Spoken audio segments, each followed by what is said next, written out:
Hi നമസ്കാരം. എല്ലാവർക്കും എൻട്രിയുടെ പുതിയൊരു ആനുകാലിക സെഷനിലോട്ട് സ്വാഗതം. ഞാൻ ജയ്കൃഷ്ണൻ നാവായിക്കണം. കൂട്ടുകാരെ, ഇന്ന് മുതൽ നമ്മൾ സ്റ്റാർട്ട് ചെയ്യാൻ പോകുന്നത് ഈ ഒരു വീക്കിലി കറണ്ട് അഫേഴ്സ് ആയിരിക്കും. പല കുട്ടികൾക്കും ഈ ഒരു ക്ലാസ് ഓപ്പൺ ചെയ്ത് കണ്ടപ്പോൾ തന്നെ ഒരു ഡൗട്ട് വന്നു കാണും, ഇതെന്താണ് സംഭവം അല്ലേ? സോ നിങ്ങളുടെ ടീച്ചിങ് എക്സാമിന് വേണ്ടി പ്രിപ്പയർ ചെയ്യുന്ന കുട്ടികളുണ്ട്. അതായത് നമ്മുടെ ചാനലിൽ ഒരുപാട് കുട്ടികളുണ്ട്.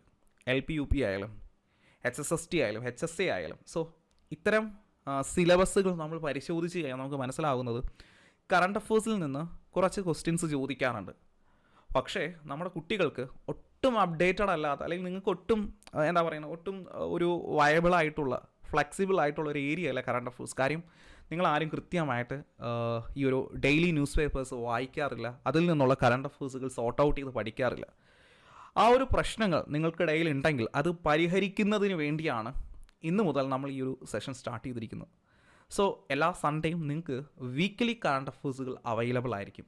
നമ്മുടെ യൂട്യൂബ് വഴിയായിരിക്കും നിങ്ങൾക്ക് തരുന്നത്. കൃത്യമായിട്ട് ക്ലാസ്സുകൾ കാണുക, അതുപോലെ തന്നെ നോട്ട്സുകൾ പ്രിപ്പയർ ചെയ്യുക. സോ നമുക്ക് എന്തായാലും ഈ ഒരു സെഗ്മെൻറ്റിലോട്ട് കിടക്കാം. ഇവിടെ നോക്കിക്കുക, ആദ്യമായിട്ട് നമ്മൾ ചർച്ച ചെയ്യുന്ന ചോദ്യം ഇതാണ്. കേരളത്തിലെ സ്വന്തം ഉൽപ്പന്നങ്ങൾ വിൽക്കുവാൻ സംസ്ഥാന സർക്കാരിന് കീഴിൽ നിലവിൽ വന്ന കൊമേഴ്സ് പ്ലാറ്റ്ഫോമിൻ്റെ പേരെന്ത്? കൊമേഴ്സ് പ്ലാറ്റ്ഫോമിൻ്റെ പേര് കെ ഷോപ്പി എന്നാണ്. ആ ഒരു പ്ലാറ്റ്ഫോമിൻ്റെ പേരെന്താണ്?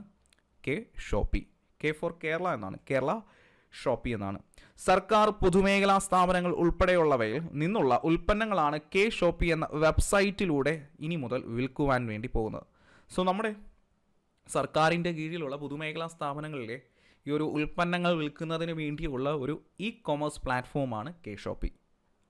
അടുത്തതായി മറ്റൊരു ചോദ്യത്തിലോട്ട് പോകാം. ആർട്ടിഫിഷ്യൽ ഇൻ്റലിജൻസ് മേഖലയിലെ നവീകരണവും സഹകരണവും വളർച്ചയും ഉത്തേജിപ്പിക്കുന്ന കേരളത്തിലെ ആദ്യ റോബോട്ടിക് പാർക്ക് സ്ഥാപിതമാകുന്ന ജില്ല ഏതെന്ന് ചോദിച്ചാൽ തൃശ്ശൂരാണ്. തൃശ്ശൂർ.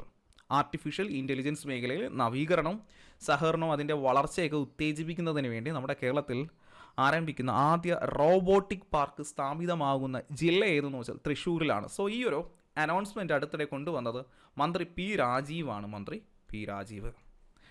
അടുത്ത മറ്റൊരു ചോദ്യം. ഈ പോസ്റ്റ് വഴി കക്ഷികൾക്ക് നോട്ടീസ് അയക്കാൻ പദ്ധതിയിട്ട ആദ്യ ഹൈക്കോടതി? ഈ പോസ്റ്റ് വഴി കക്ഷികൾക്ക് നോട്ടീസുകൾ അയക്കുവാൻ പദ്ധതിയിട്ട ആദ്യ ഹൈക്കോടതി എന്ന് വെച്ചാൽ കേരള ഹൈക്കോടതിയാണ്. കേരള ഹൈക്കോടതി. നമുക്കറിയാം, ഹൈക്കോടതികളിൽ കേസുകൾ ഫയൽ ചെയ്യാറുണ്ട്. ആ കേസുകൾ ഫയൽ ചെയ്താൽ തന്നെ അപ്പോൾ തന്നെ എന്ത് ചെയ്യാറുണ്ട്? അതിൻ്റെ നോട്ടീസുകൾ കക്ഷികൾക്ക് കോടതി മുഖേന എത്തിച്ച് നൽകാറുണ്ട്. സോ ഈ ഒരു നോട്ടീസുകൾ ഈ പോസ്റ്റ് വഴി കക്ഷികൾക്ക് എത്തിക്കുന്നതിന് വേണ്ടിയുള്ള പദ്ധതിയിട്ട ഇന്ത്യയിലെ തന്നെ ആദ്യത്തെ ഹൈക്കോടതി ഏതെന്ന് ചോദിച്ചു കഴിഞ്ഞാൽ കേരള ഹൈക്കോടതിയാണ്.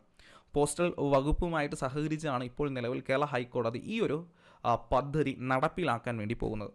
തിരുവനന്തപുരം ജില്ലയിലെ കക്ഷികൾക്കാണ് ആദ്യഘട്ടമായി ഈ സംവിധാനത്തിലൂടെ ഈ ഒരു നോട്ടീസുകൾ അയച്ചു തുടങ്ങുന്നത്, അല്ലെങ്കിൽ ഇനി നൽകുവാൻ വേണ്ടി തുടങ്ങുന്നത്. ക്ലിയർ ആണല്ലോ? എങ്കിൽ അടുത്തതായിട്ട്, നൂതന പ്രചരണ പ്രവർത്തനങ്ങളിലൂടെ വിനോദസഞ്ചാരം പ്രോത്സാഹിപ്പിക്കുന്നതിനുള്ള പസഫിക് ഏഷ്യ ട്രാവൽ അസോസിയേഷൻ അല്ലെങ്കിൽ പാറ്റ എന്ന് പറയും. പാറ്റയുടെ 2024 സുവർണ പുരസ്കാരം നേടിയിരിക്കുന്നത് കേരള ടൂറിസമാണ്. കേരള ടൂറിസം. ചോദ്യം ഒന്നും കൂടെ നോക്കിയേ. നൂതന പ്രചരണ പ്രവർത്തനങ്ങളിലൂടെ വിനോദസഞ്ചാരം പ്രോത്സാഹിപ്പിക്കുന്നതിന് വേണ്ടിയുള്ള പസഫിക് ഏഷ്യ ട്രാവൽ അസോസിയേഷൻ, അതായത് പാറ്റ എന്ന് പറയുന്നത്, അതിൻ്റെ 2024 സുവർണ പുരസ്കാരം കരസ്ഥമാക്കിയിരിക്കുന്ന കേരള ടൂറിസമാണ്. എങ്കിൽ ഞാനൊന്ന് ചോദിച്ചോട്ടെ, നമ്മുടെ കേരളത്തിൽ ടൂറിസം വകുപ്പ് കൈകാര്യം ചെയ്യുന്നത് ആരാണ്? PA മുഹമ്മദ് റിയാസ്. PA മുഹമ്മദ് റിയാസ് ആണ് മന്ത്രി. PA മുഹമ്മദ് റിയാസാണ് ഈ ഒരു തുറമുഖമല്ല, ഈ ഒരു ടൂറിസം, കേരള ടൂറിസവും അതുപോലെ തന്നെ PWD എന്ന് പറയാം, പൊതുമരാമത്ത് എന്ന് പറയും. പൊതുമരാമത്തും PWDയും കൈകാര്യം ചെയ്യുന്നത്, അല്ലെങ്കിൽ ഈ ഒരു ടൂറിസം കൈകാര്യം ചെയ്യുന്നതാണെങ്കിൽ PA മുഹമ്മദ് റിയാസാണ്. അദ്ദേഹത്തിൻ്റെ കോൺസ്റ്റിറ്റ്യുവൻസി ഏതെന്ന് ചോദിച്ചു കഴിഞ്ഞാൽ കോൺസ്റ്റിറ്റ്യുവൻസി ഏതാണ്? ബേപ്പൂർ. അദ്ദേഹത്തിൻ്റെ മണ്ഡലം ഏതാണ്? ബേപ്പൂരാണ് എന്നുള്ള കാര്യം അവിടെ മനസ്സിലാക്കിയിരിക്കുക. സോ ക്ലിയർ ആണല്ലോ? വിനോദസഞ്ചാരികളെ ആകർഷിക്കുവാൻ കേരള ടൂറിസം ഔദ്യോഗിക വാട്സപ്പ് ചാറ്റിലൂടെ നടത്തിയ ഒരു മാസം നീണ്ട ഹോളിഡേ ഹീസ്റ്റ് ഗെയിംസ് ക്യാമ്പയിൻ പരിഗണിച്ചാണ് ഈ ഒരു പുരസ്കാരം പാറ്റ നൽകുന്ന 2024 സുവർണ പുരസ്കാരം കരസ്ഥമാക്കിയിരിക്കുന്നത്.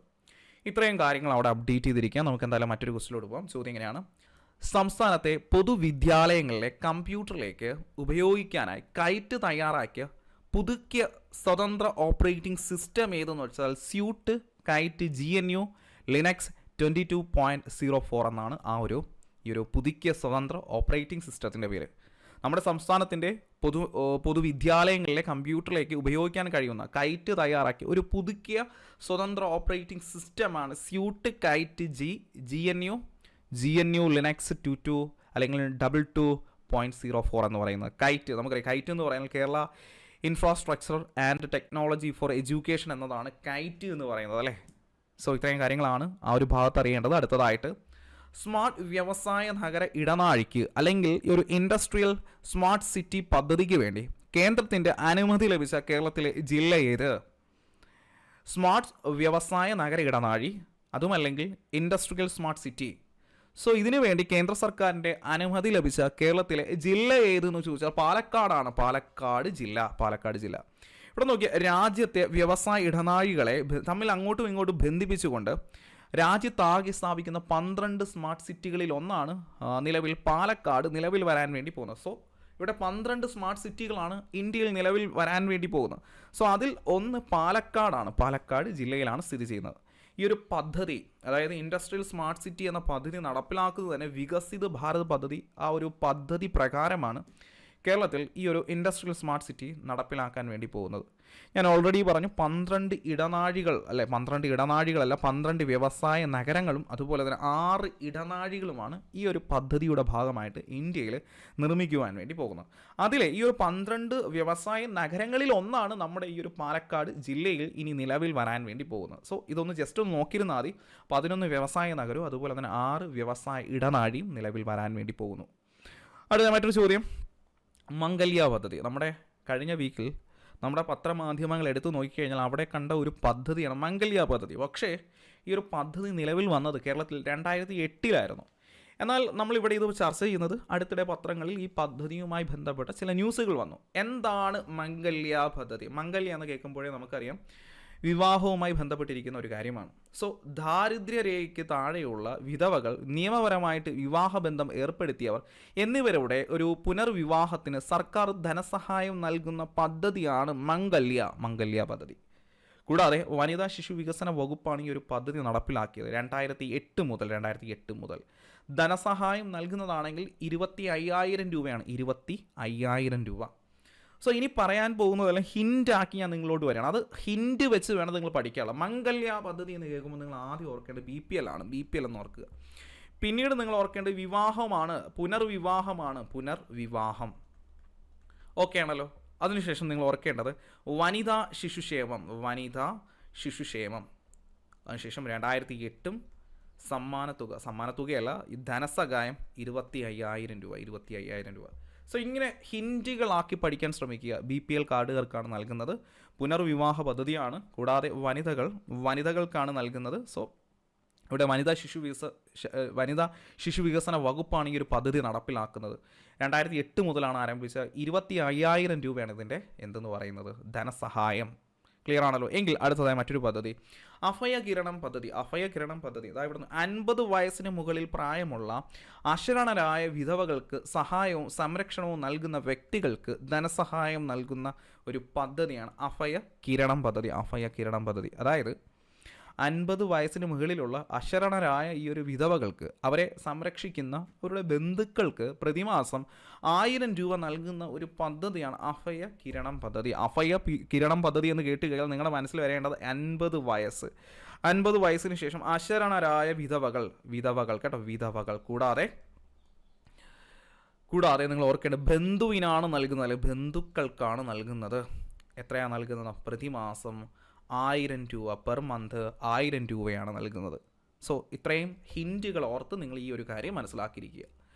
അടുത്ത മറ്റൊരു ചോദ്യം ഇവിടെ നോക്കിയ ആപ്പിളിൻ്റെ പുതിയ ചീഫ് ഫിനാൻഷ്യൽ ഓഫീസറായിട്ട് നിയമിതനായിരിക്കുന്ന ഇന്ത്യൻ വംശജനാര്? ആപ്പിളിലെ പുതിയ ചീഫ് ഫിനാൻഷ്യൽ ഓഫീസർ കെവൻ പരേക്ക് എന്ന് പറയും. കെവൻ പരേക്ക് നിലവിൽ CFO ആയിരുന്ന ലൂക്ക മൈസ്ത്രി സ്ഥാനമൊഴിഞ്ഞതിനെ തുടർന്നാണ് കെവൻ പരേക്ക് ഈ ഒരു സ്ഥാനത്തിലോട്ട് നിലവിലെത്തിയിരിക്കുന്നത്. അദ്ദേഹം ഇന്ത്യൻ വംശജനാണ്. അതുകൊണ്ട് തന്നെ ഇന്ത്യൻ വംശജനായതുകൊണ്ട് തന്നെ നമ്മുടെ PC ചോദിക്കും ആപ്പിളിൻ്റെ പുതിയ ചീഫ് ഫിനാൻഷ്യൽ ഓഫീസർ ആര്? കെവൻ പരേക്ക് അല്ലെങ്കിൽ കെവൻ പരേക്ക് എന്നും പറയാം.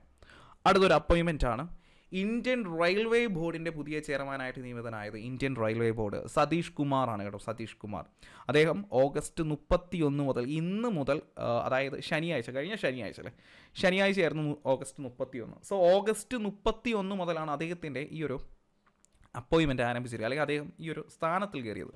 സോ അതിനു മുന്നേ വരെ ജയ വർമ്മ സിൻഹയായിരുന്നു റെയിൽവേ ബോർഡിൻ്റെ തലപ്പത്തെത്തുന്ന ആദ്യത്തെ വനിതയായിരുന്നു ജയ വർമ്മ സിൻഹ. അവർക്ക് ശേഷം ഇപ്പോൾ നിലവിലാരെന്ന് ചോദിച്ചാൽ അത് സതീഷ് കുമാറാണ്. സതീഷ് കുമാർ നിലവിലല്ല, ഇപ്പോൾ നിലവിൽ മാറിയിട്ടുണ്ട്. 31 ഡേറ്റ് ഇന്നലെ ആയിരുന്നു ഇവരുടെ കാലാവധി, ആരുടെ ജയ വർമ്മ സിൻഹയുടെ കാലാവധി അവസാനിക്കും. നിലവിൽ സതീഷ് കുമാർ അപ്പോയിൻമെൻറ്റ് ചെയ്തിരിക്കുന്നത്. ക്ലിയർ ആണല്ലോ.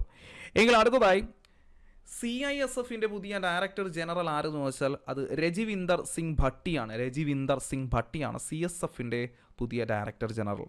അദ്ദേഹത്തിൻ്റെ കാലാവധി അതവിടെ നോക്കിക്കേ, 2025 സെപ്റ്റംബർ 30 വരെയാണ് രജിവിന്ദർ സിംഗ് ഭട്ടിയുടെ കാലാവധി. എങ്കിൽ BSF ബോർഡർ സെക്യൂരിറ്റി ഫോഴ്സിൻ്റെ നിലവിലെ ഡയറക്ടർ ജനറൽ അല്ലെങ്കിൽ DG ആരെന്ന് വെച്ചാൽ ദൽജിത് സിംഗ് ചൗധരിയാണ്. ദൽജിത് സിംഗ് ചൗധരി. ക്ലിയർ ആണല്ലോ. ഇതൊക്കെ നമ്മുടെ എക്സാംസുകളിൽ ചോദിക്കാൻ സാധ്യതയുള്ള ചോദ്യമാണ്. അടുത്തതായിട്ട് 2024 ഓഗസ്റ്റിൽ നാഷണൽ സെക്യൂരിറ്റി ഗാർഡിൻ്റെ ഡയറക്ടർ ജനറലായിട്ട് നിയമിതനായിരിക്കുന്നത് ബി ശ്രീനിവാസനാണ്. 2024 ഓഗസ്റ്റിൽ നാഷണൽ സെക്യൂരിറ്റി ഗാർഡിൻ്റെ ഡയറക്ടർ ജനറലായിട്ട് നിയമിതനായിരിക്കുന്ന വ്യക്തി ആരെന്ന് വെച്ചാൽ ബി ശ്രീനിവാസനാണ്. എങ്കിൽ നാസ്കോമിൻ്റെ ചെയർപേഴ്സണായിട്ട് നിയമിതമായിരിക്കുന്നത് ഒരു വനിതയാണ്, സിന്ധു ഗംഗാധരൻ. 2024 ഓഗസ്റ്റിൽ നാസ്കോം ചെയർപേഴ്സണായിട്ട് നിയമിതയായിരിക്കുന്നതാണെങ്കിൽ സിന്ധു ഗംഗാധരനാണ്. നാസ്കോം പ്രസിഡന്റ് ആരെന്ന് ചോദിച്ചു കഴിഞ്ഞാൽ രാജേഷ് നമ്പ്യാർ, അദ്ദേഹത്തെയാണ് ഇനി അപ്പോയിൻമെൻറ്റ് ചെയ്യാൻ വേണ്ടി പോകുന്നത്. നാസ്കോമിൻ്റെ പ്രസിഡന്റായി അപ്പോയിൻമെൻറ്റ് ചെയ്യാൻ പോകുന്നത് രാജേഷ് നമ്പ്യാറും ചെയർപേഴ്സണായിട്ട് നിയമിതനായതാണെങ്കിൽ സിന്ധു ഗംഗാധരൻ. ദേശീയ ക്രൈം റെക്കോർഡ് ബ്യൂറോ ഏറ്റവും ഒടുവിൽ പുറത്തുവിട്ട കണക്കുകളിൽ ഏറ്റവും കൂടുതൽ ബാലവേലയുള്ള സംസ്ഥാനം ഏതെന്ന് ചോദിച്ചു കഴിഞ്ഞാൽ തെലങ്കാന. ചൈൽഡ് ലേബർ ദേശീയ ക്രൈം റെക്കോർഡ് ബ്യൂറോ ഏറ്റവും ഒടുവിൽ ലേറ്റസ്റ്റ് ആയിട്ട് പ്രഖ്യാപിച്ചിരിക്കുന്ന റിപ്പോർട്ടിൽ കണക്കിൽ ഏറ്റവും കൂടുതൽ ബാലവേലയുള്ള സംസ്ഥാനമാണെങ്കിൽ തെലങ്കാനയാണ്. ഈ ഒരു ലിസ്റ്റിൽ രണ്ടാമത് നിൽക്കുന്നതാണെങ്കിൽ അസം. ഒന്നാമത് തെലങ്കാനയും രണ്ടാമത് അസമാണ്. ഇവിടെ നോക്കിയാൽ ബാലവേല ഇല്ലാത്ത സംസ്ഥാനങ്ങളായിട്ട് പ്രഖ്യാപിച്ചിരിക്കുന്നതാണെങ്കിൽ കേരളം, മധ്യപ്രദേശ്, ഛത്തീസ്ഗഡ്, ഹിമാചൽ പ്രദേശ്, ത്രിപുര, ഒഡീഷ, പശ്ചിമ ബംഗാൾ. അതിൽ കേരളമുണ്ട് എന്നുള്ള കാര്യം മനസ്സിലാക്കിയിരിക്കുക. ദേശീയ ക്രൈം റെക്കോർഡ് ബ്യൂറോ ഏറ്റവും ഒടുവിൽ പ്രഖ്യാപിച്ചിരിക്കുന്ന ലിസ്റ്റിൽ ബാലവേലയില്ലാത്ത സംസ്ഥാനങ്ങളിൽപ്പെട്ട ഒരു സംസ്ഥാനമാണ് നമ്മുടെ കേരളം. മറ്റ് സംസ്ഥാനങ്ങളാകുമ്പോൾ മധ്യപ്രദേശ്, ഛത്തീസ്ഗഡ്, ഹിമാചൽ പ്രദേശ്, ത്രിപുര, ഒഡീഷ, പശ്ചിമ ബംഗാൾ.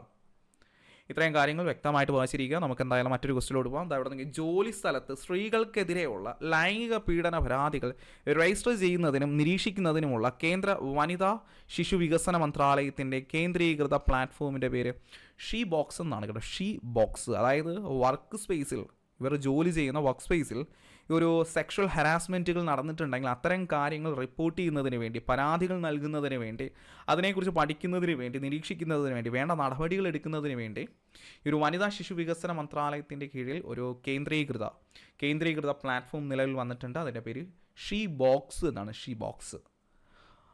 2024 ഓഗസ്റ്റിൽ തകർന്നു വീണ ഛത്രപതി ശിവജിയുടെ കൂറ്റൻ പ്രതിമ സ്ഥിതി ചെയ്യുന്നത് എവിടെയെന്ന് ചോദിച്ചാൽ മഹാരാഷ്ട്രയിലാണ്. സോ അടുത്തിടെ തന്നെ കഴിഞ്ഞ വർഷം ഡിസംബറിൽ നിർമ്മിച്ച ഒരു വലിയൊരു കൂറ്റൻ പ്രതിമയായിരുന്നു ഛത്രപതി ശിവജിയുടെ പ്രതിമ മഹാരാഷ്ട്രയിൽ. എന്നാൽ 2024 ഓഗസ്റ്റിൽ തകർന്നു വീണ ഛത്രപതി ശിവജിയുടെ കൂറ്റൻ പ്രതിമ സ്ഥിതി ചെയ്യുന്നത് എവിടെയാണെന്ന് വെച്ചാൽ മഹാരാഷ്ട്രയിലാണ്. മഹാരാഷ്ട്ര സിന്ധുദുർഗ് കോട്ടയിലാണ് ഈ ഒരു പ്രതിമ സ്ഥിതി ചെയ്തിരുന്നത്. ഇതിൻ്റെ ഉയരം നോക്കുകയാണെങ്കിൽ 35 അടി ഉയരമായിരുന്നു. സോ ഈ ഒരു സ്റ്റാച്യു ആണ് ഇപ്പോൾ നിലവിൽ തകർന്നു വീണിരിക്കുന്നത്. ഓക്കെ ആണല്ലോ. എങ്കിൽ അടുത്തതായിട്ട് ഇന്ത്യയിലെ ആദ്യ 3D പ്രിൻറ്റഡ് സ്കൂൾ നിലവിൽ വന്നത് എവിടെയെന്ന് ചോദിച്ചാൽ ഇറ്റാനഗർ, അരുണാചൽ പ്രദേശ്. നല്ലൊരു ചോദ്യമാണ്, നമ്മുടെ എക്സാംസിനൊക്കെ എക്സ്പെക്റ്റ് ചെയ്യാവുന്ന ഒരു ചോദ്യമാണ്. ഇന്ത്യയിലെ ആദ്യ 3D പ്രിൻറ്റഡ് സ്കൂൾ നിലവിൽ വന്നത് എവിടെയെന്ന് ചോദിച്ചാൽ ഇറ്റാനഗർ, അരുണാചൽ പ്രദേശ്. ഏത് സ്കൂളിലാണ് നിലവിൽ വന്നത്? സർക്കാർ സെക്കൻഡറി സ്കൂൾ, സർക്കാർ ഗവൺമെൻറ് സെക്കൻഡറി സ്കൂളിലാണ് ഈ ഒരു പാച്ചിൻ, അതായത് അരുണാചൽ പ്രദേശിലെ പാച്ചിൽ, ഇറ്റാനഗറിലെ പാച്ചിൻ എന്ന ആ ഒരു നഗരമൊന്നും അറിയത്തില്ല, അതൊരു ഗ്രാമപ്രദേശമായിരിക്കാം. സോ ഈ ഒരു പാച്ചിനിലെ സർക്കാർ സെക്കൻഡറി സ്കൂളിലായിരുന്നു ഈ ഒരു ഇന്ത്യയിലെ ആദ്യ 3D പ്രിൻറ്റഡ് സ്കൂൾ നിലവിൽ വന്നിരിക്കുന്നത്. ക്ലിയർ ആണല്ലോ. എങ്കിൽ മറ്റൊരു ചോദ്യം, Modi and U S progress together സമ്മേളനത്തിന് വേദിയായത്. Modi and U S progress together സമ്മേളനത്തിന് വേദിയാവുന്നത് എവിടെയെന്ന് ചോദിച്ചു കഴിഞ്ഞാൽ ന്യൂയോർക്കിലാണ്. സോ ന്യൂയോർക്കിൽ നസാവു വെറ്ററൻസ് മെമ്മോറിയൽ കൊളീസിയത്തിൽ വെച്ചാണ് ഈ ഒരു മെഗാ ഇവൻറ്റിന് വേദിയാവുന്നത്. സോ അവിടെ ഒരു ഇലക്ഷൻ നടക്കാനിരിക്കുകയാണ്, യു എസ് ഇലക്ഷൻ നടക്കാനിരിക്കുകയാണ്. അതിന് മുന്നേ ആയിട്ട് അവിടുത്തെ ഗവൺമെൻറ്റും അതുപോലെ തന്നെ നമ്മുടെ ഇന്ത്യൻ പ്രൈം മിനിസ്റ്റർ നരേന്ദ്രമോദിയുമായിട്ടൊരു മെഗാ ഇവൻറ്റ്, ഇന്ത്യക്കാരെയൊക്കെ ഉൾക്കൊള്ളിച്ചുകൊണ്ടുള്ള ഒരു മെഗാ ഇവൻറ്റാണ് ഈ ഒരു ന്യൂയോർക്കിൽ നടക്കാൻ വേണ്ടി പോകുന്നത്. സോ ഈ ഒരു ഇവൻറ്റിനെ അഭിസംബോധന ചെയ്യുന്നതിന് വേണ്ടി വരുന്ന സെപ്റ്റംബർ 22 മോദി യു എസിലോട്ട് പോവുകയാണ്. അടുത്തതായി കേന്ദ്ര സർക്കാർ പ്രഖ്യാപിച്ച ഏകീകൃത പെൻഷൻ പദ്ധതി നടപ്പിലാക്കുന്ന ആദ്യ സംസ്ഥാനം. കേന്ദ്ര സർക്കാർ പ്രഖ്യാപിച്ച ഏകീകൃത പെൻഷൻ പദ്ധതി UPS നടപ്പിലാക്കുന്ന ആദ്യ സംസ്ഥാനം ഏതെന്ന് ചോദിച്ചാൽ മഹാരാഷ്ട്രയാണ്. ഈ ഒരു പ്രഖ്യാപനം അടുത്തിടെ കൊണ്ടുവന്നത് മഹാരാഷ്ട്രയുടെ മുഖ്യമന്ത്രി ഏകനാഥ് ഷിൻഡെയാണ് മഹാരാഷ്ട്രയുടെ നിലവിലെ മുഖ്യമന്ത്രി. കേന്ദ്ര സർക്കാർ പ്രഖ്യാപിച്ച ഏകീകൃത പെൻഷൻ പദ്ധതി നടപ്പിലാക്കുന്ന ആദ്യ സംസ്ഥാനമാകുമ്പോൾ മഹാരാഷ്ട്രയാണ്. കൂടാതെ മഹാരാഷ്ട്രയുടെ നിലവിൽ മുഖ്യമന്ത്രിയാകുമ്പോൾ ഏകനാഥ് ഷിൻഡെ. ലഡാക്കിൽ നിലവിൽ വരാൻ പോകുന്ന പുതിയ 5 ജില്ലകൾ ഏതൊക്കെയെന്ന് ചോദിച്ചാൽ, ഒന്ന് സൻസ്കാർ, ദ്രാസ്, ഷാം, ന്യൂബ്ര, ചാങ്താങ്. സോ 5 ജില്ലകളാണ് ലഡാക്കിൽ ഇനി നിലവിൽ വരാൻ വേണ്ടി പോകുന്നത്. സോ 5 പുതിയ ജില്ലകൾ ഏതൊക്കെയാണ്? സൻസ്കാർ, ദ്രാസ്, ഷാം, ന്യൂബ്ര, കൂടാതെ തന്നെ ചാങ്താങ്. ഇവിടെ നോക്കി നിലവിൽ എത്ര ജില്ലകളാണ് ലഡാക്കിലുള്ളത്? നിലവിൽ ലേയും കാർഗിലുമാണ്. ലഡാക്കിലാണെങ്കിൽ നിലവിൽ എത്ര ജില്ലയുണ്ടെന്ന് ചോദിച്ചു കഴിഞ്ഞാൽ ലേയും ലഡാക്കും 2 എണ്ണമാണ്. സോ അവിടെ 5 ജില്ലകൾ കൂടി വരുവാണ്. ഇത് വന്നതിന് ശേഷം എത്ര ജില്ലയുണ്ടെന്ന് ചോദിച്ചാൽ നിങ്ങൾ പറയേണ്ട 7 ആണ്. ആ 5 ജില്ലകൾ സൻസ്കാർ, ദ്രാസ്, ഷാം, ന്യൂബ്ര, ചാങ്താങ്. സോ ഒന്ന് നോട്ട് ചെയ്യുക. ഒന്ന് പറയാനൊക്കെ ബുദ്ധിമുട്ടുള്ള പേരുകളാണ്, എന്നാൽ കൂടി ഒന്ന് നല്ലപോലെ ഒന്ന് വായിക്കുന്നത് നല്ലതായിരിക്കും. ഒരു മൾട്ടിപ്പിൾ ടൈംസ് വായിച്ചു കഴിഞ്ഞാൽ കാര്യങ്ങളൊക്കെ ഒന്ന് മനസ്സിലാവും.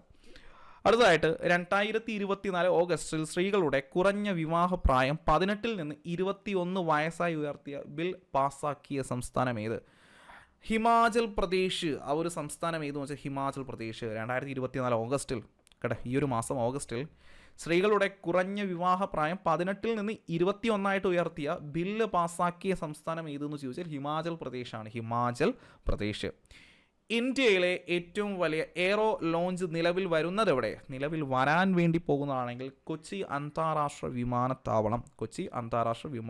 ഇന്ത്യയിലെ ഏറ്റവും വലിയ എയറോ ലോഞ്ച് നിലവിൽ വരുന്നത് എവിടെയെന്ന് ചോദിച്ചു കഴിഞ്ഞാൽ നിങ്ങൾ പറയും കൊച്ചി അന്താരാഷ്ട്ര വിമാനത്താവളം. എന്താണ് എയറോ ലോഞ്ച് എന്ന് പറയുന്നത്? അതായത് യാത്രക്കാർക്ക് കുറഞ്ഞ ചിലവിൽ ആഗോള നിലവാരമുള്ള വിമാനത്താവള അനുഭവം ഒരുക്കുന്ന ഒരു പദ്ധതിയാണ് ഈ ഒരു എയറോ ലോഞ്ച് എന്ന് പറയുന്നത്. 0484 എയറോ ലോഞ്ച് എന്ന് പറയും. ഈ ഒരു പദ്ധതിയുടെ പേര് 0484 എയറോ ലോഞ്ച് എന്ന് പറയുന്നത്. ഈ ഒരു എയറോ ലോഞ്ച് നിലവിൽ വരുന്നത് എവിടെയെന്ന് ചോദിച്ചു കഴിഞ്ഞാൽ നിങ്ങൾ പറയാം കൊച്ചി അന്താരാഷ്ട്ര വിമാനത്താവളം. സെറ്റാണല്ലോ കാര്യങ്ങൾ. എങ്കിൽ അടുത്തതായിട്ട് 2024 ഓഗസ്റ്റ് സ്ത്രീകളുടെ കുറഞ്ഞ വിവാഹപ്രായം. ഇത് ഓൾറെഡി നമ്മൾ ചർച്ച ചെയ്തതാണ്. ഹിമാചൽ പ്രദേശാണ്. 2024 മധ്യപ്രദേശിൽ നിന്ന് രാജ്യസഭയിലേക്ക് തിരഞ്ഞെടുക്കപ്പെട്ട മലയാളി. നമുക്കറിയാം കേരളത്തിൽ നിന്ന് 2 കേന്ദ്രമന്ത്രിമാരാണ് ഇപ്പോൾ നിലവിലുണ്ടായിരിക്കുന്നത്. സോ അതിലൊന്ന് ജോർജ് കുര്യനും മറ്റൊന്ന് നമ്മുടെ സുരേഷ് ഗോപിയുമാണ്. എങ്കിൽ ഇദ്ദേഹം രാജ്യസഭയിലേക്ക് തിരഞ്ഞെടുക്കപ്പെട്ടിരിക്കുകയാണ്. 2024 ഓഗസ്റ്റിൽ മധ്യപ്രദേശിൽ നിന്ന് രാജ്യസഭയിലേക്ക് തിരഞ്ഞെടുക്കപ്പെട്ട മലയാളി ആയിരുന്നു വെച്ചാൽ ജോർജ് കുര്യൻ. അദ്ദേഹം കേന്ദ്ര മന്ത്രിസഭയിൽ ന്യൂനപക്ഷക്ഷേമം, മൃഗസംരക്ഷണം, ഫിഷറീസ് വകുപ്പ് എന്നിവയുടെ ഒരു സഹമന്ത്രിയാണ്. അദ്ദേഹം സഹമന്ത്രിയാണ്. നമ്മുടെ പെട്രോളിയം, പ്രകൃതിവാതക കൈകാര്യം ചെയ്യുന്ന സഹമന്ത്രിയാണ് നമ്മുടെ സുരേഷ് ഗോപി. അതുപോലെ ഈ ഒരു ജോർജ് കുര്യനും സഹമന്ത്രിയാണ്. കൈകാര്യം ചെയ്യുന്നത് ന്യൂനപക്ഷക്ഷേമം, മൃഗസംരക്ഷണം, അതുപോലെ ഫിഷറീസ് വകുപ്പ്. സെറ്റാണല്ലോ കാര്യങ്ങൾ. എങ്കിൽ അടുത്തതായിട്ട് ഇവിടെ നോക്കിയാൽ 2024 ഓഗസ്റ്റിൽ കമ്മീഷൻ ചെയ്ത ഇന്ത്യയിലെ 2ാമത്തെ ആണവ ബാലിസ്റ്റിക് മിസൈൽ അന്തർവാഹിനി സബ്മറൈനാണ്. സോ 2024 ഓഗസ്റ്റിൽ കമ്മീഷൻ ചെയ്ത ഇന്ത്യയുടെ 2ാമത്തെ ആണവ ബാലിസ്റ്റിക് ഈ ഒരു മിസൈൽ അന്തർവാഹിനി ഏതെന്ന് ചോദിച്ചു കഴിഞ്ഞാൽ അത് INS അരികാത്, അരികാത് കേട്ടോ, അരികാത് എന്നാണ് അതിൻ്റെ പേര്. ബാലിസ്റ്റിക് മിസൈൽ, എപ്പോഴും നിങ്ങൾക്ക് ഡൗട്ട് വരാറുണ്ട് എന്താണ് ബാലിസ്റ്റിക് മിസൈൽ, എന്താണ് ക്രൂയിസ് മിസൈൽ. മക്കളെ, ബാലിസ്റ്റിക് മിസൈൽ എന്ന് പറഞ്ഞു കഴിഞ്ഞാൽ വൺസ് നമ്മൾ ഇവിടെ നിന്നാണ് വിക്ഷേപിച്ചതെന്ന് കരുതുക. ഇത് വിക്ഷേപിച്ച് കഴിഞ്ഞാൽ ഇത് പറന്ന് നേരെ എന്ത് ചെയ്യുന്നു, ഔട്ടർ സ്പേസിലോട്ട് പോകുന്നു. സ്പേസിലോട്ട് കടന്നതിന് ശേഷം വീണ്ടും അവിടെ നിന്ന് എന്ത് ചെയ്യുന്നു, ടാർഗറ്റിലോട്ട് വരുന്നു. സോ ശ്രദ്ധിച്ചാൽ നിങ്ങൾക്ക് മനസ്സിലാവും, സ്പേസിലോട്ട് പോയതിനു ശേഷമാണ് വീണ്ടും എന്ത് ചെയ്യുന്നത്, ഭൂമിയിലോട്ട് വരുന്നത്. സോ തിരിച്ച് വരുന്ന റീ എൻട്രി ഹൈ സ്പീഡിലായിരിക്കും. അതുപോലെ തന്നെ ഈ ഒരു ബാലിസ്റ്റിക് മിസൈൽ ഇങ്ങനെയാണ് ഇരിക്കുന്നതെന്ന് കരുതുക കേട്ടോ, ഇങ്ങനെയാണ് ഇരിക്കുന്നതെന്ന് കരുതുക. സോ ഇതിൻ്റെ വാർ ഹെഡിൽ നമുക്ക് എന്ത് ഘടിപ്പിക്കാൻ കഴിയും, ബാലിസ്റ്റിക് മിസൈൽ ഈ ഒരു ന്യൂക്ലിയർ വെപ്പൺസ് കണക്ട് ചെയ്യാൻ കഴിയും. ന്യൂക്ലിയർ വെപ്പൺസ് കേട്ടോ, ന്യൂക്ലിയർ വെപ്പൺസ് കണക്ട് ചെയ്യാൻ കഴിയുന്ന മിസൈൽസാണ് ബാലിസ്റ്റിക് മിസൈൽ. എന്നാൽ ക്രൂയിസ് മിസൈൽ ഇതാണ് ഭൂമിയുടെ ഒരു എന്താണെന്ന് പറയാൻ അതിൻ്റെ ഒരു പ്രതലമെന്ന് കരുതുക. സോ അതിൻ്റെ താഴ്ന്ന വിധാനങ്ങളിലൂടെ പറന്നു പോകാൻ കഴിയുന്ന, ഇങ്ങനെയൊക്കെ ഇതിൻ്റെ ട്രജക്ടറിയൊക്കെ മാറ്റി, ഇതിൻ്റെ ദിശയൊക്കെ മാറ്റി നമുക്ക് കൺട്രോൾ ചെയ്ത് കൊണ്ടുപോകാൻ കഴിയുന്ന മിസൈലാണ് ക്രൂയിസ് മിസൈൽസ് എന്ന് പറയുന്നത്. സോ ബാലിസ്റ്റിക് മിസൈൽ ഇവിടെ പറഞ്ഞിരിക്കുന്നത് 2024 ഓഗസ്റ്റിൽ കമ്മീഷൻ ചെയ്ത ഇന്ത്യയുടെ രണ്ടാമത്തെ ആണവ ബാലിസ്റ്റിക് മിസൈൽ അന്തർവാഹിനി. ഇത് കടലിനടിയിലൂടെ എന്ത് ചെയ്യാൻ കഴിയും, സഞ്ചരിക്കുന്ന സമയത്ത് ഇത്തരത്തിലുള്ള ന്യൂക്ലിയർ വെപ്പൺസ് ഘടിപ്പിച്ച ഒരു ബാലിസ്റ്റിക് മിസൈൽ വിക്ഷേപിക്കാൻ കഴിയുന്ന അന്തർവാഹിനി ഏതെന്ന് വെച്ചാൽ അരികാത് എന്നാണ്. ഇന്ത്യയുടെ ആദ്യ ആണവായുധ അന്തർവാഹിനി INS അരിഹന്തിൻ്റെ പരിഷ്കരിച്ച പതിപ്പാണ് ഈ ഒരു അരികാത് എന്ന് പറയുന്നത് കേട്ടോ. ഇന്ത്യയുടെ ആദ്യത്തെ ആണവായുധ അന്തർവാഹിനി ഏതെന്ന് ചോദിച്ചാൽ അരിഹന്താണ്. അതിൻ്റെ ഒരു പരിഷ്കരിച്ച ഒരു വർഷനാണ് INS അരികാത് എന്ന് പറയുന്നത്. സെറ്റാണല്ലോ. അടുത്ത മറ്റൊരു ചോദ്യം, 2024 ഓഗസ്റ്റിൽ രാത്രികാല പരീക്ഷണം വിജയിച്ച ഇന്ത്യയുടെ ബാലിസ്റ്റിക് മിസൈൽ, കുറച്ച് മുന്നേ ഞാൻ ബാലിസ്റ്റിക് മിസൈൽ എന്താണെന്ന് വ്യക്തമായിട്ട് നിങ്ങളോട് എത്തിച്ചിട്ടുണ്ട്. എങ്കിൽ രാത്രികാല പരീക്ഷണം വിജയിച്ച ഇന്ത്യയുടെ ബാലിസ്റ്റിക് മിസൈൽ ഏതെന്ന് വെച്ചാൽ പൃഥ്വി 2 ആണ്. പൃഥ്വി 2. സോ ഇത് ഒഡീഷ തീരത്ത് നിന്നുകൊണ്ടാണ് വിക്ഷേപിച്ചത്. ഇവിടെ ഇതിൻ്റെ ആണവായുധങ്ങൾ ഞാൻ പറഞ്ഞു, ഇതിൽ ന്യൂക്ലിയർ വെപ്പൺസ് ഘടിപ്പിക്കാൻ വേണ്ടി കഴിയും. ഈ ഒരു എന്താ പറയുന്നത്, ബാലിസ്റ്റിക് മിസൈലിന് വാർ ഹെഡുകളിൽ നമുക്ക് എന്ത് ഘടിപ്പിക്കാൻ വേണ്ടി കഴിയും, ഈ ഒരു ന്യൂക്ലിയർ വെപ്പൺസ് ഘടിപ്പിക്കാൻ വേണ്ടി കഴിയും. സോ ആണവായുധങ്ങൾ ഉൾപ്പെടെയുള്ള ഈ ഒരു വാർ ഹെഡിന് വഹിക്കുവാൻ കഴിയുന്ന ഭാരമാണെങ്കിൽ 500 മുതൽ 1000 kg വരെയുള്ള പേലോഡസുകളാണ്, അല്ലെങ്കിൽ ഈ ഒരു വാർ ഹെഡാണ്. എങ്കിൽ ഇതിൻ്റെ ദൂരപരിധിയാണ് 350 കിലോഗ്രാമാണ്. 350 കിലോമീറ്റർ ആണ് ഇതിൻ്റെ ദൂരപരിധി. ഇത് ഡിസൈൻ ചെയ്തിരിക്കുന്നത് DRDO ആണ്, defence research and development organisation. Defence research and development ഓർഗനൈസേഷൻ്റെ നിലവിലെ ചെയർമാൻ ആരെന്ന് ചോദിച്ചാൽ, മേധാവി ആരെന്ന് ചോദിച്ചാൽ നിങ്ങൾ പറയേണ്ടത് സമീർ വി കാമത്ത്. അതൊന്ന് നോട്ട് ചെയ്യുക, സമീർ വി കാമത്താണ് നിലവിൽ ഈ ഒരു DRDOയുടെ ഈ ഒരു ചെയർമാൻ എന്ന് പറയുന്നത്. ക്ലിയർ അല്ലേ? എങ്കിൽ നമുക്ക് എന്തായാലും മറ്റൊരു ക്വസ്റ്റ്യനോട് പോവാം. 2024 ഓഗസ്റ്റിൽ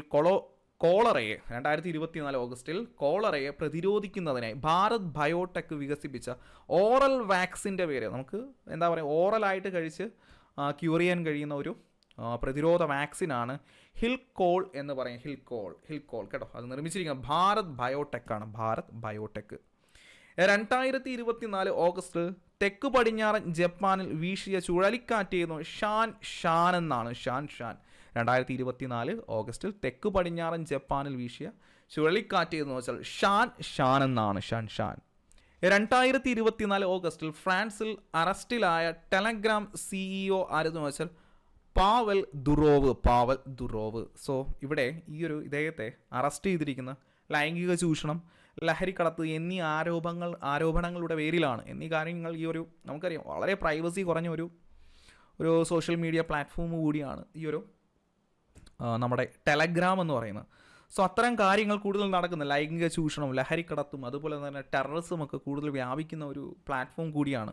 സ്വകാര്യത അല്ലെങ്കിൽ ഈ ഒരു പ്രൈവസിയുമായി ഒരുപാട് പ്രശ്നങ്ങളുള്ള ഒരു പ്ലാറ്റ്ഫോം കൂടിയാണ് ഈ ഒരു ടെലഗ്രാം എന്ന് പറയുന്നത്. സോ ആ ഒരു കാരണങ്ങളാൽ 2024 ഓഗസ്റ്റിൽ ഫ്രാൻസിൽ അറസ്റ്റിലായ ടെലഗ്രാമിൻ്റെ CEO ആരെന്ന് വെച്ചാൽ പാവൽ ദുറോവ്. അദ്ദേഹം ഈ ഒരു ടെലഗ്രാം സ്ഥാപിച്ചതാണെങ്കിൽ അദ്ദേഹത്തിൻ്റെ സഹോദരനുമായിട്ട് 2013 കേട്ടോ.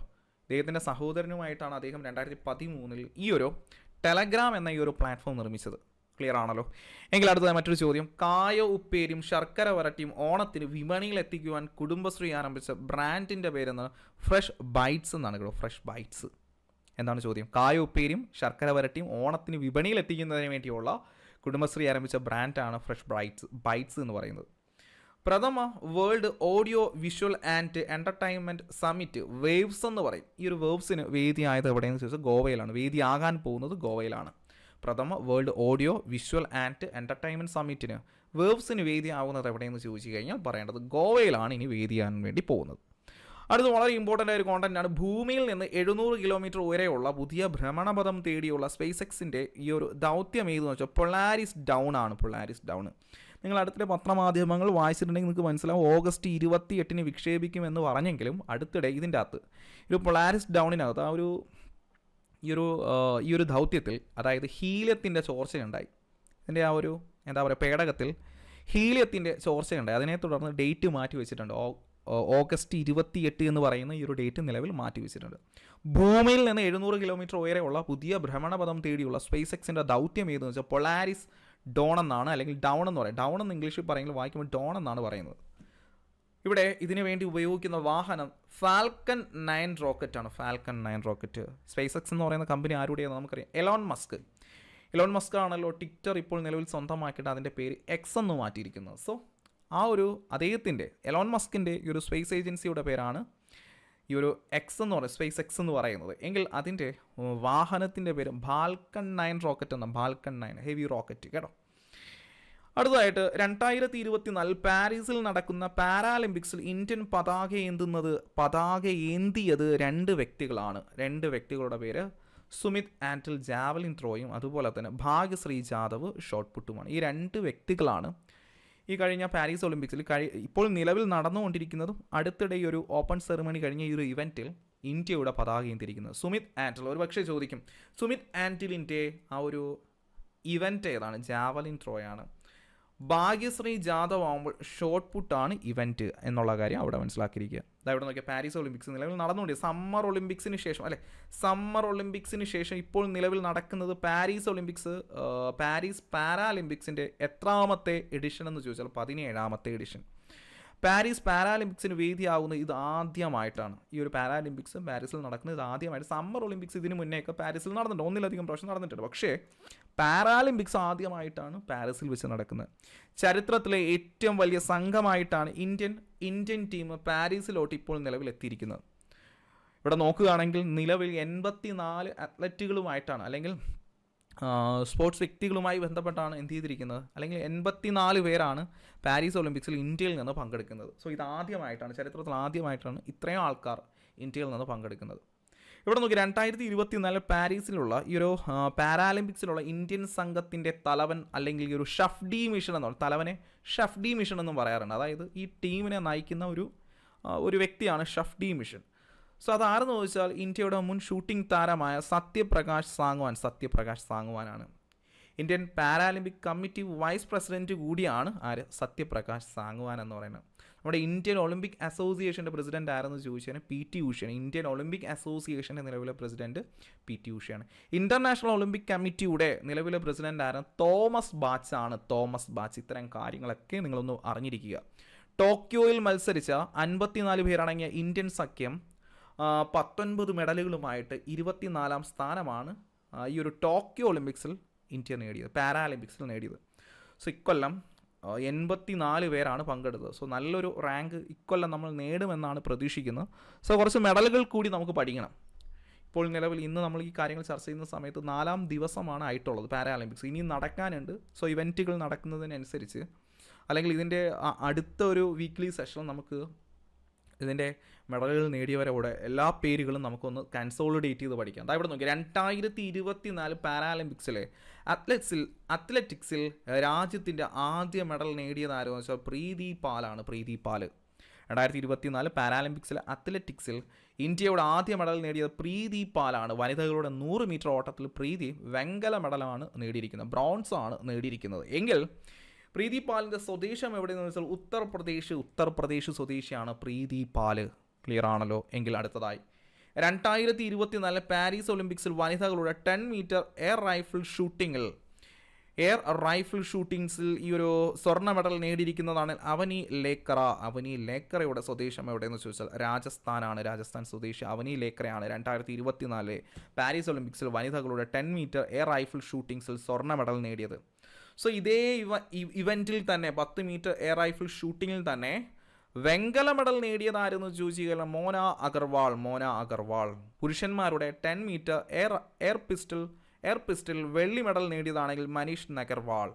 പുരുഷന്മാരുടെ 10 മീറ്റർ എയർ പിസ്റ്റൽ ഈ ഒരു വെള്ളി മെഡൽ നേടിയ മനീഷ് അഗർവാളാണ്. കൂടാതെ വനിതകളുടെ 100 മീറ്റർ ഓട്ടത്തിൽ പ്രീതി പാൽ വെങ്കലം നേടിയിട്ടുണ്ട്. അതാണ് കുറച്ച് മുന്നേ നമ്മൾ ചർച്ച ചെയ്തത്. ഇവിടെ നോക്കിയാൽ അത്ലറ്റിക്സ് ഇവൻറ്റിൽ രാജ്യത്തെ ആദ്യത്തെ പാരീസ് ഒളിമ്പിക്സിലെ ആദ്യത്തെ മെഡൽ നേടിയിരിക്കുന്ന പ്രീതി പാൽ.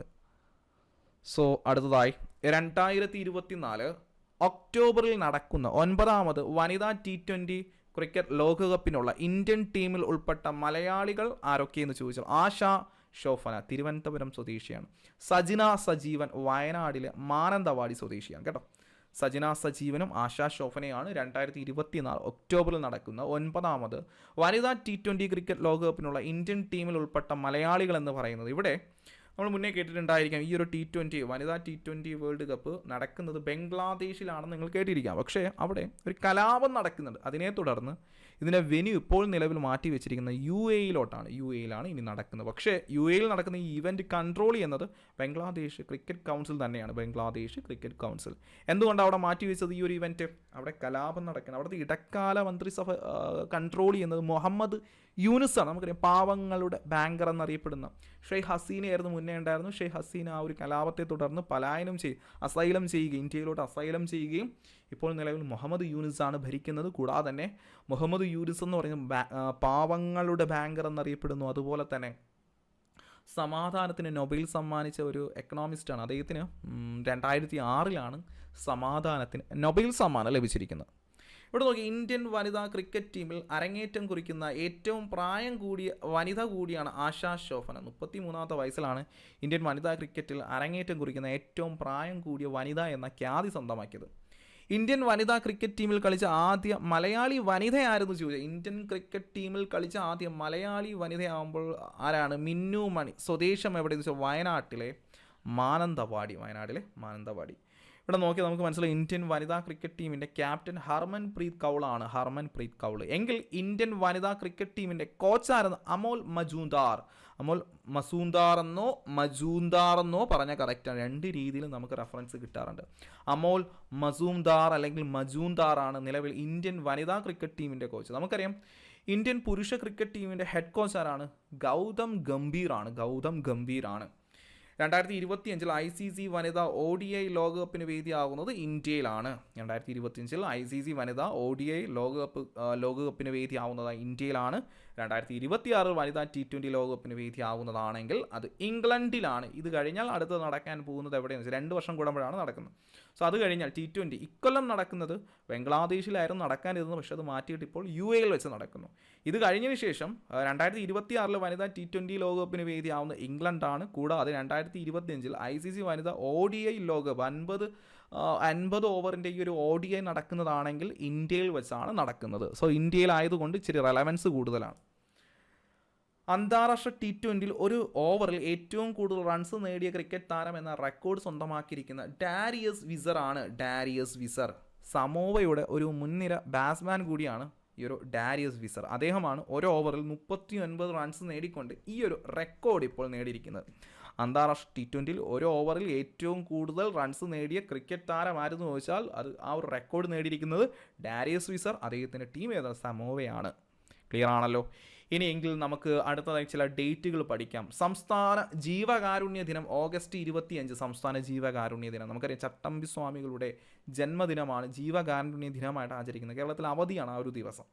തിരുവനന്തപുരം ജില്ലയിലെ കണ്ണമ്മൂലയിലാണ് ആര് ജനിക്കുന്നത്? നമ്മുടെ ചട്ടമ്പി സ്വാമി ജനിക്കുന്നത്. അദ്ദേഹത്തിൻ്റെ ഭവനത്തിൻ്റെ പേര് ഉള്ളൂർക്കോട് വീട് എന്നാണ്. ഉള്ളൂർക്കോട് വീട്. നിങ്ങളുടെ SSSTക്കൊക്കെ എപ്പോഴും റിനൈൻസിൽ നിന്ന് കുറച്ച് ചോദ്യങ്ങൾ ചോദിക്കാറുണ്ടല്ലോ. സോ ജസ്റ്റ് ഒന്ന് അപ്ഡേറ്റ് ചെയ്തിരിക്കുക. അപ്പോൾ ഇദ്ദേഹം 1853 ഓഗസ്റ്റ് 25 കണ്ണൻമൂലയിൽ ജനിക്കുന്നത്. 1853 ഓഗസ്റ്റ് 25 ചട്ടമ്പി സ്വാമി ജനിച്ചിരിക്കുന്നത്. അദ്ദേഹത്തിൻ്റെ ജന്മദിനം ജീവകാരുണ്യ ദിനം ഓഗസ്റ്റ് 25. അടുത്തതായിട്ട് അയ്യങ്കാളി ദിനം എന്ന് വെച്ചാൽ ഓഗസ്റ്റ് 28. അദ്ദേഹത്തിൻ്റെ ജനനം എവിടെയായിരുന്നു? അയ്യങ്കാളി വെങ്ങാനൂരിലാണ്. സോ അദ്ദേഹം ജനിച്ചത് 1863 ഓഗസ്റ്റ് 28 ഓഗസ്റ്റ് 28 അയ്യങ്കാളി ദിനം. അദ്ദേഹത്തിൻ്റെ 161 ജന്മദിന വാർഷികമായിരുന്നു ഇക്കൊല്ലം 2024 നടന്നിരിക്കുന്നത്. ഓക്കെ ആണല്ലോ. ഇനി അടുത്തതായിട്ട് ദേശീയ കായിക ദിനമാണ്. ദേശീയ കായിക ദിനം എന്ന് ചോദിച്ചാൽ ഓഗസ്റ്റ് 29 ഓഗസ്റ്റ് 29 ദേശീയ കായിക ദിനം. നമുക്കറിയാം മേജർ ധ്യാൻചന്ദിൻ്റെ ജന്മദിനം. ഹോക്കി മാന്ത്രികൻ എന്നൊക്കെ അറിയപ്പെടുന്ന മേജർ ധ്യാൻചന്ദിൻ്റെ ജന്മദിനമാണ് ഓഗസ്റ്റ് 29 ഇന്ത്യയിൽ ദേശീയ കായിക ദിനമായിട്ട് ആചരിക്കുന്നത്. ഇന്ത്യയിൽ ആദ്യമായിട്ട് ദേശീയ കായിക ദിനം ആചരിച്ച് തുടങ്ങിയത് 2012 മുതലാണ്. 2012 മുതൽ. സോ നമ്മുടെ ഇന്നത്തെ ആനുകാലിക ചോദ്യങ്ങളെല്ലാം കഴിഞ്ഞിട്ടുണ്ട്. സോ നിങ്ങൾക്ക് മനസ്സിലാവും, നിങ്ങൾ ഇൻവെസ്റ്റ് ചെയ്യുന്ന ഒരു വീക്കിന് വേണ്ടി കൂടി പോയ ഒരു അരമണിക്കൂർ അല്ലെങ്കിൽ 3/4 മണിക്കൂർ നിങ്ങൾ ഇൻവെസ്റ്റ് ചെയ്ത് കഴിഞ്ഞാൽ ഒരു വീക്കിലെ കാര്യങ്ങൾ കഴിഞ്ഞിട്ടുണ്ട്. പിന്നീട് നിങ്ങൾ ഇതൊന്ന് റിവൈസ് ചെയ്തെത്തിയാൽ മാത്രം മതി. സോ ഇങ്ങനെ എല്ലാ സൺഡേയും നിങ്ങളുടെ പാർട്ടിസിപ്പൻസ് നിങ്ങൾ എന്തായാലും ഉറപ്പാക്കണം. നിങ്ങളുടെ പാർട്ടിസിപ്പൻസ് എന്തിനു വേണ്ടി? നിങ്ങളുടെ എക്സാംസിന് നല്ലൊരു സ്കോർ നേടുന്നതിന് വേണ്ടിയാണ്. സോ അതിനു വേണ്ടി എൻട്രി നിങ്ങളുടെ കൂടെ ഉണ്ട്, ഞങ്ങൾ കൂടെ ഉണ്ട്. സോ എല്ലാ കാര്യങ്ങളും എക്സാം വ്യൂവർ പോയിന്റിലുള്ള എല്ലാ കാര്യങ്ങളും നിങ്ങളോട്ട് എത്തിക്കുന്നതാണ്. കൃത്യമായിട്ട് ക്ലാസ്സുകൾ കാണുക. സോ എല്ലാവർക്കും ഈ ഒരു ക്ലാസ് ഞാനിപ്പോൾ ഇവിടെ വൈൻഡ് അപ്പ് ചെയ്യാണ്. എല്ലാവർക്കും ഹാപ്പി ലേണിംഗ്. നമുക്ക് എന്തായാലും അടുത്തൊരു സൺഡേ കാണാം. Thank you all.